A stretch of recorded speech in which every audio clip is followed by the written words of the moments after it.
Hi everyone, Aaron here for Zollotech, and with Apple announcing the new iPhone 13, 13 mini, 13 Pro, and 13 Pro Max, just like we expected, I wanted to help you decide if you should update, whether or not you have an iPhone 12 already, or maybe you have an older iPhone or something else. I want to help you decide whether or not you should update or not.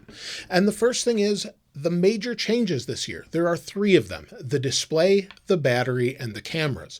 So on all of the different models, that was the major change on all of them. Now, I want to go over every little thing individually, so if you want to jump to a specific section that you want to know more about, I'll link them in the description with the time codes or chapters. Now, as far as the overall color options, there's some new options this year. We have a new Starlight, Midnight, Blue, Pink, and Red for the iPhone 13 and 13 mini. Those are all of the new colors available. Now, maybe they'll make a new color available later in the year or next year, like they did with the purple color with the iPhone 12. As far as the Pro models, though, they've gotten rid of the Pacific blue and instead replaced it with Sierra blue. It's just a lighter blue. All of the other models are the same: gold, silver, and graphite. So there's not really a big change there. Now, this year, Apple's prices are the same as last year. So if you bought an iPhone 12 last year, they've kept the same pricing. They have not increased the price. However, they have kept the same sort of pricing setup on the iPhone 13 and 13 mini, which means if you go through a carrier, it's $30 cheaper and starts at $699 or $799 for the regular 13. However, if you don't go through a carrier, you add on $30, making it $729 or $829. Now, you can go all the way up to $1,029 or $1,129 in the United States. The prices will vary depending on the country you live in, but you have 128 gigabytes to start at the base. So now if you were looking for maybe 64 gigabytes, that's no longer here. Apple has bumped the storage option, but not increased the price. So that's nice to see. And then you have up to 512 gigabytes. Now, on the Pro models, they've again kept the same prices, but you don't get that $30 extra bump in cost if you don't go through a carrier. So $999 to $1,499, that's on the iPhone 13 Pro, and on the iPhone 13 Pro Max, it's $1,099 to $1,599. And again, you don't have that $30 bump like you do on the lower end models. You have storage that starts at 128 gigabytes and goes up to 1 terabyte now. So you have all the way up to 1 terabyte. Now, one thing to note, Apple has said that ProRes video is coming to the Pro models later on. And this is significant in that it's a very nice format to work with on computers, and it's really easy to work with, but they're huge file sizes. So because of that, Apple has limited the 128 gigabyte model to just 1080p video in ProRes. Now, if you don't use ProRes, of course, you can use 4K in HEVC or whatever codec you'd like there. But with the higher end models, you need to have more storage than 128 if you're going to use 4K ProRes. So just keep that in mind. However, this isn't very significant to me because if you're using ProRes, you're not going to be able to easily get it off your phone since you're still using Lightning. Lightning transfers at a slower speed. It's not as fast as USB-C or Thunderbolt. And so because of that, it's going to take forever to get that footage off unless they increase the speed without telling us.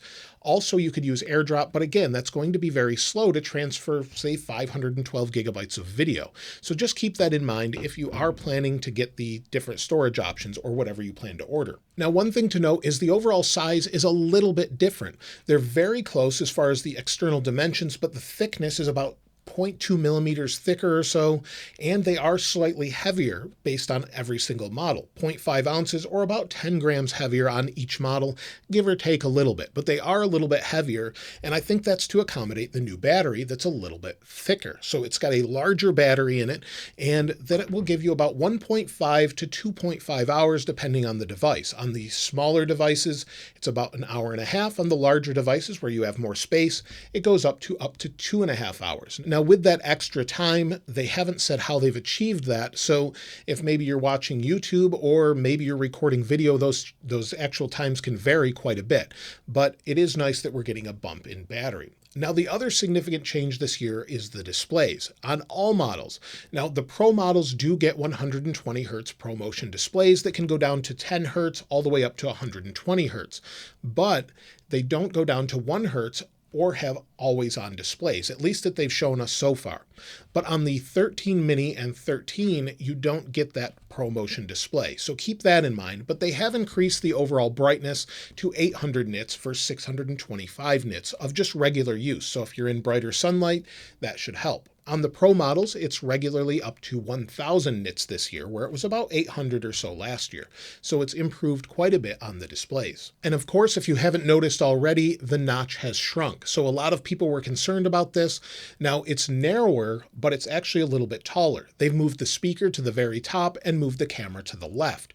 So many of you that wanted a smaller notch, you have it, but it's actually a little bit taller, or it protrudes further into the display.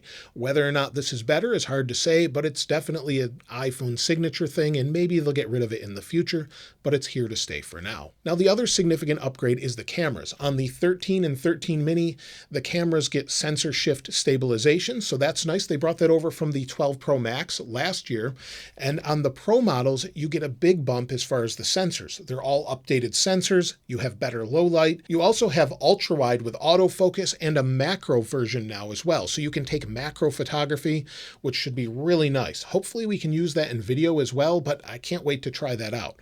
Also, you have 3x optical zoom on the telephoto lens. Now, it does take in less light because of its reduced aperture, but we'll have to see how that plays out in future photos. There's no astrophotography modes or anything like that, but they are a significant bump in the overall sensor of the device, so we should get better low light for video and photos and more. Now, this year, Apple is giving us the new A15 Bionic. There's some significant updates internally, such as video codec updates and more. However, we don't know the actual performance coming from last year's model with the A14.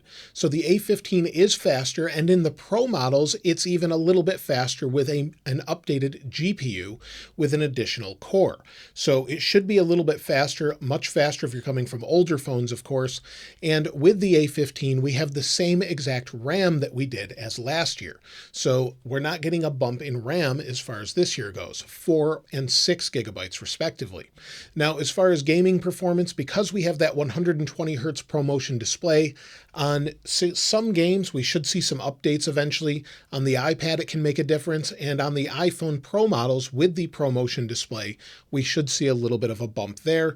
And of course, if you're into gaming on your phone, it will make a difference as far as that goes. So those are all the major things in the iPhone 13 and 13 Pro, Mini, and Pro Max. And that leads me to, should you update? Well, it really depends on those first 3 things that I've mentioned. What I mentioned was a better display, a better battery, and upgraded cameras. If none of those matter to you, then I wouldn't upgrade. If you have an iPhone 12 or any of the Pro or Pro Max, it's not really worth the update if those things don't matter to you. However, if ProMotion 120 Hertz matters, like it does on the iPad, for me, I really like it. I think that's a big jump. The cameras are a big jump if you use those. Also, the battery should be a big jump. But if none of those things matter, you can regularly plug in your phone, well, then I might skip this update. However, if you're coming from an older iPhone, an iPhone 11 or an iPhone 10, or maybe an iPhone 6S Plus, or even older than that, it will be a significant upgrade for you. Not only will you get Dolby Vision HDR for your videos, you'll get a much better camera, a much faster CPU as well as updates for at least 5 or 6 years, maybe even longer in the future. So there's definitely advantages to update at this point, but as far as coming from the 12 to the 13, it's more of a smaller update this year for you if you're on those devices already. But I'd love to hear what you think in the comments below. If you're looking to pick one of these up, of course, you can get different deals at different carriers and things like that. Verizon, AT&T, and T-Mobile. You'll be able to get significant deals and maybe more around the world. I'd love to hear from you if you're picking one up. And of course, I'll link a new wallpaper for you in the description like I normally do. If you haven't subscribed already, though, please subscribe. And if you enjoyed the video, please give it a like. As always, thanks for watching. I'll see you next time.